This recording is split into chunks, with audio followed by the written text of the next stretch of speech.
Hello. In this video, I want to talk to you about the skene of ancient Greek theatre and its enormous value in helping us understand Greek plays as dramas and not as mere texts. In recent examiners' reports that I've seen, examiners are keen to see essays and responses in general that discuss the plays as pieces of drama rather than, as the examiners say here, as pure literature. Now, the skene has an enormous role in the way that Greek plays create meaning. In a series of videos, I will explain to you the role of the skene in Greek theatre in general, and then in separate plays, including the Bacchae, Oedipus, Medea, Antigone, and even some comedies. Now, the OCR textbook gives you a wealth of information on conditions of Greek theatre performance. It tells you about the structure of the theatre space, including the orchestra, the stage building. It tells you about the ekiklema, the wheel platform, and the crane. But what it does with all of these, even with its rather imaginative sketch, is that it focuses on practicalities of staging. So it tells you about the shape of the orchestra, the material that the skene was made of, wood, and its practical purpose. What it doesn't do is that it doesn't help you see how the skene is important in interpretation and how you could use the skene in your essays and responses. Now, the skene is defined in the textbook as the wooden hut that was used as a backdrop and for actors to change. I want to take issue with this definition. First of all, with the characterization hut. Hut suggests a small building.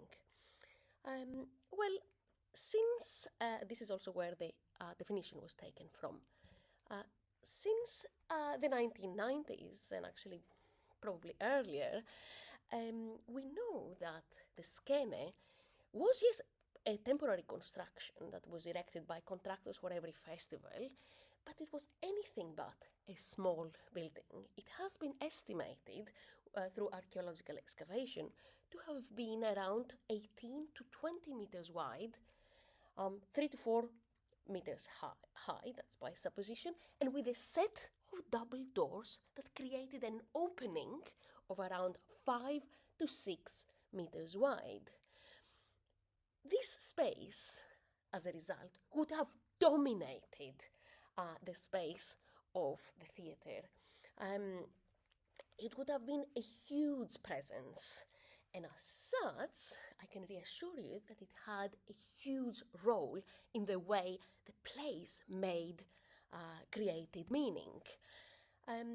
Just to get an idea of how large the space was, you may look at artists' interpretation of the theatre of Dionysus in the 5th century, so the time of Aeschylus, Sophocles, Euripides, and Aristophanes' plays.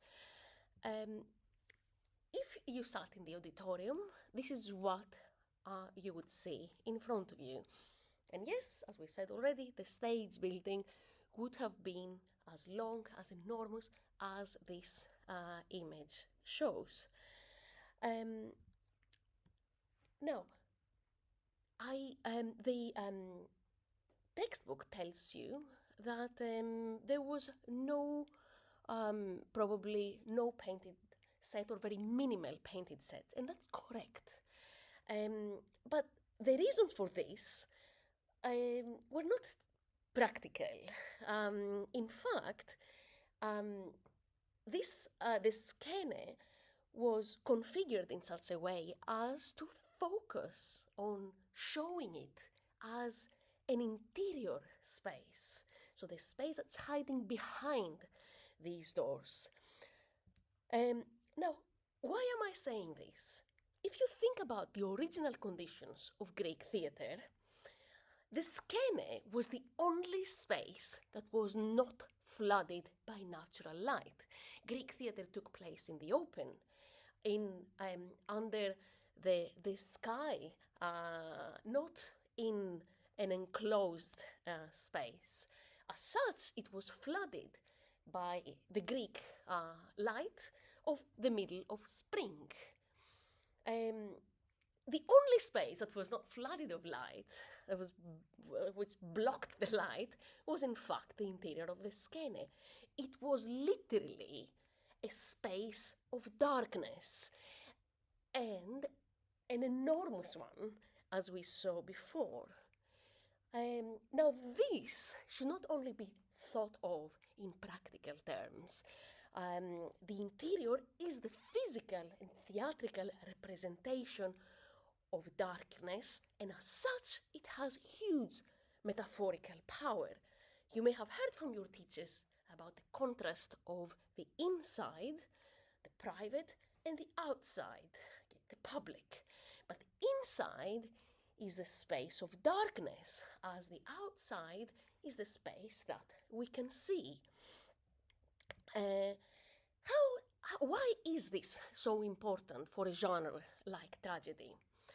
Well, the dark space of the skene interior captures ideas that are at the very heart of Greek tragedy, and especially its focus and its obsession with families, especially dysfunctional elite families of Greek mythology. So that space inside, that space of darkness, often captures a family's past and its dark secrets.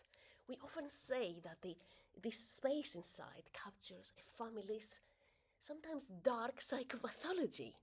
It captures the family's line, the succession of generations, and sometimes there is really significant conflict between these generations, often for the heritage of inheritance of power and wealth.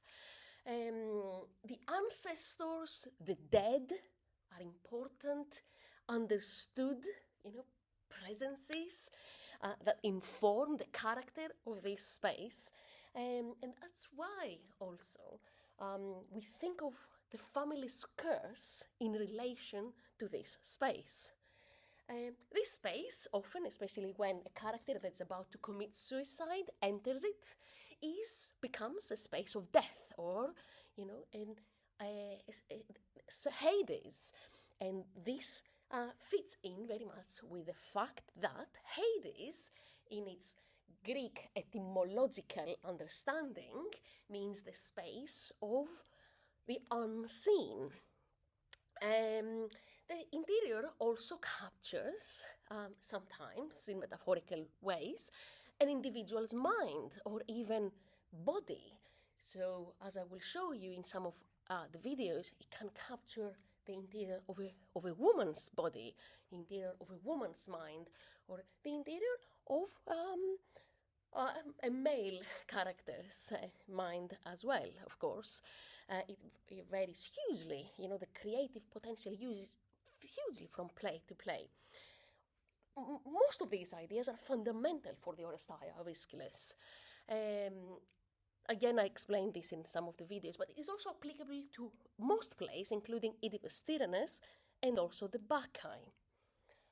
Now, in short, before we get on to the following videos, I'd like you to think of the theatrical building used by Greek plays, not just in representational terms, not just that it stands for a palace, a temple, a tent, a cave. I want you to keep in mind that in every Greek tragedy, and actually most of the comedies, if not all of the comedies, especially those that draw on tragedy, this space had an enormous symbolic or metaphorical power. Those of you who are familiar with modern theatre, you may perhaps think along these lines. Ibsen's The Revenants or The Ghosts, where the house of this dysfunctional family with its dark secrets and even the disease of its past, captures all these ideas, on its walls, in that dark, oppressive, and you could say even sinister interior. Now, in the following videos, as I said, I will talk about Skene, Euripides' Bacchae, Oedipus, Lysistrata, frogs, Medea, Antigone, Persians. Thank you very much for your attention.